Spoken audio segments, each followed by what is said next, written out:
We are at Fondation Mag for the Ellsworth Kelly show, which is amazing. At the edge of water. At the edge of water, and so say it. What? Say it. At the edge of water? No, but what do you want? What else do you want to say? You said you had 3 questions for Yeah, me. I have 3 questions for you. Okay, first question.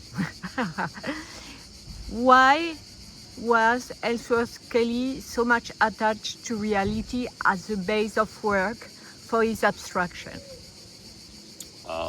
That's a very good question, and there are scholars that would answer that better than I.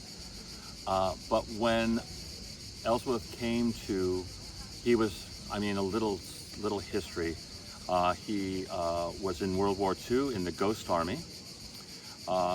He got out of the Ghost Army, went to Boston Museum School, classically trained, drew from the nude, painted the nude, loved a lot of artists, Picasso and Matisse particularly, but his teachers were all Germans because they were there because of the war.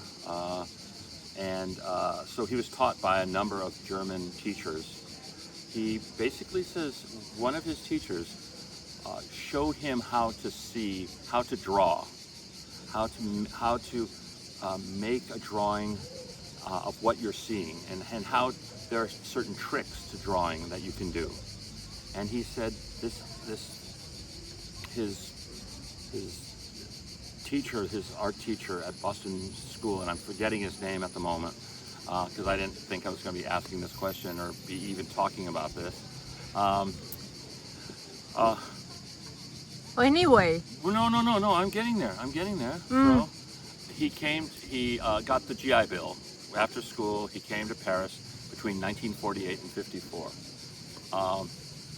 He said, I do not want, he got into the Beaux-Arts because they're the only school that didn't take attendance. Because in U.S., the GI Bill, they wanted, we want to know that the money that we're giving you, your education. And he was an artist, and the Beaux-Arts basically said, we aren't here to be babysitters of students. If they're an artist and they don't come, we're not going to take attendance. This is a reality. So he actually got into Beaux-Arts with a painting. He applied with a painting, and they did a life drawing painting, and he did a painting. He was like, the teacher said, they came back, they said you could work on the painting overnight, bring it back in the morning. He brought it back, and he said, not only do we have an artwork here, we have a painting, like it's a really good thing. And he got into Beaux-Arts. I think he went there for about a week and then never returned. Why? Because he had been in school. He knew what he wanted to do. He told me he didn't want to be a 10th-rate Picasso. And Picasso was a monster. He was like everywhere, and he could do anything. And still alive at the moment. Oh, very much so. In 1948, 1948, he was definitely alive. Yes. And so Ellsworth decided that he wanted to look at the real world, to see things in the real world and create things. He also worked with chance. He worked with, what else? He worked with taking objects out of the real world, like the Museum of Modern Art Paris window, and creating a smaller version that was created with 2 bits of canvas and some other people are walking by, like taking pictures. So it's of course, with my friend Arp. And your friend back there. And so? He started looking at the world in Paris in a very different way. The early paintings in Paris were sort of gray and white. He said after the war, there was something people called Parisian gray, because all the buildings were gray. There was no color. There was no life in the cities. It was, it had been through a very hard time. but he loved the German people. He also was, for some reason, he met a lot of artists like Brancusi, like Jean Arp. He met, a number of incredible artists. Marcel Duchamp? No, he did not meet Marcel Duchamp. He was in New York most of the time. Exactly. And Jasper, like Marcel Duchamp.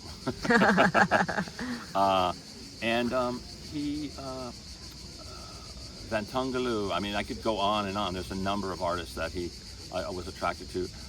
Sophie Toberart, who had died. He didn't meet her. Yeah, she died during the war, right? Yes.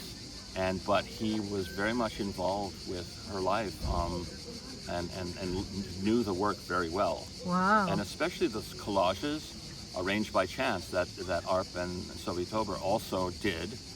And it was something that he embraced, that kind of surrealist. He also, not looking at the paper, would do drawings, trying to get out of himself. He wanted to be anonymous. He didn't want personality to be involved. He said a bricklayer makes more interesting art than any artist I know. It was negation of classical art. Right, of course. Yeah, but there's a contrast. There's a paradox between the fact that everything comes from reality and goes to abstraction, don't you think? Of course. I mean, that's what his work's about. Yes, I do. Okay. And Question 2. Was it a game? Wait, question 2. No, it was inside the first question. No, it's not. Yes, of course. Oh, no. Well, the second question is about if it was a game, or if he had, in a way, no expectation. At the end of the day, he had aesthetic expectation. He did what? What about his expectations at the end of the day? There were aesthetical expectation or no? I think primarily his life was a visual life. There's a famous saying that Ellsworth said, if you turn off your mind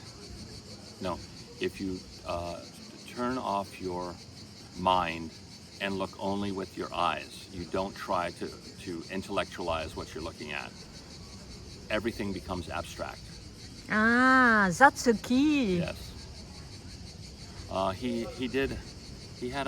He was really sick one time, and he fainted on the toilet, and he went forward and woke up with his head down, and he thought he was seeing things upside down, like he was seeing things, and he enjoyed that moment, that when he was seeing reality in a different kind of way.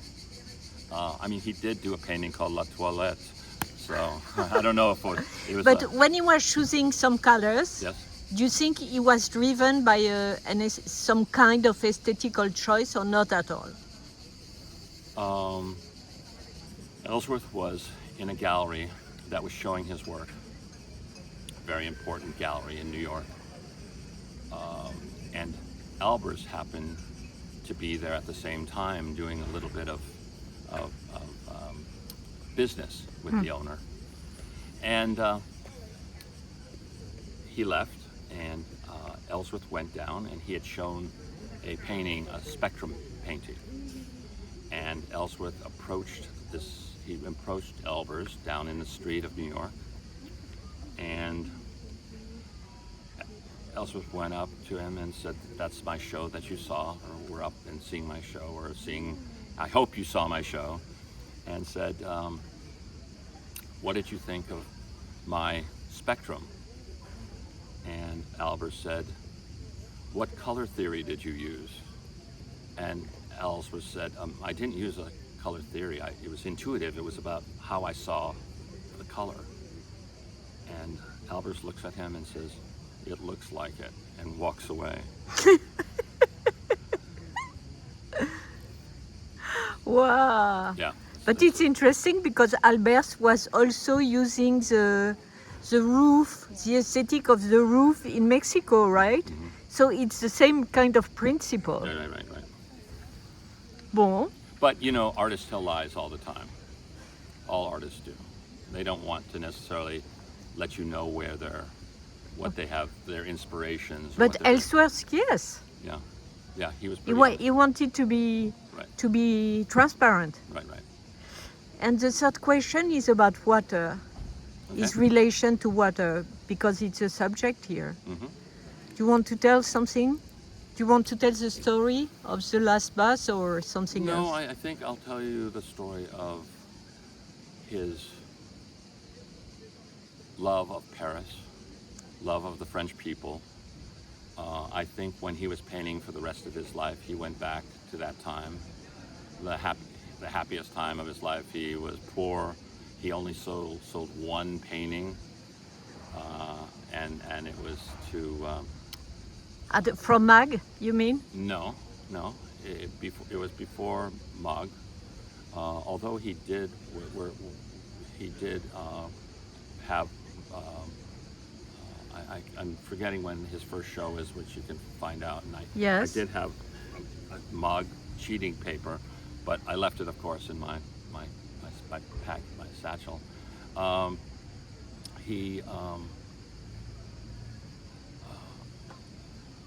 think his walks along the Seine and seeing the light in the Seine, it was a major. He was on Belle-Île, not Belle-Île, sorry.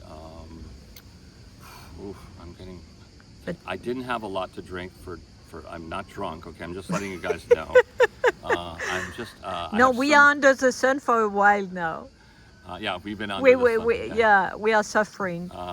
But he loves Paris and the Seine. Yes, because he walked around there. He was Ile de Cité. He was, and it was very important to him. I mean, the whole idea. For finding ideas. Yes, for finding ideas, and shadows and sparkles on the Seine at night.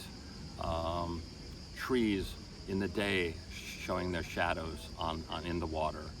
I mean, if you see the show, you'll understand that it was a preoccupation of him for a lot of his time in Paris. And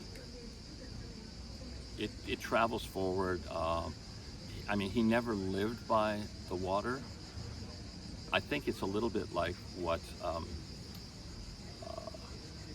Frank Lloyd Wright said: you never build on a view, because then you become used to it. You always go to a view, that you have to make it important, that you go and see something. And I think that's one of the things that Ellsworth did. He didn't want to be next to the water. He had friends that loved water and were next to the water and were excited by that. He wanted to be special when he saw it, like something special. I mean, he hated holidays, he hated birthdays, but the equivalent of getting ready for some important event. From 1970, he went down to St. Martin, and just at Christmas time. And there's a funny little story. When we started going down, I started going down with him in 1984.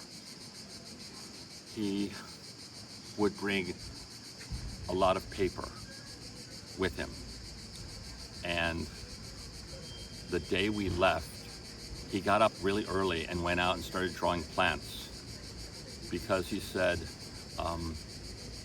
he was like a schoolboy that doesn't do their homework until that morning.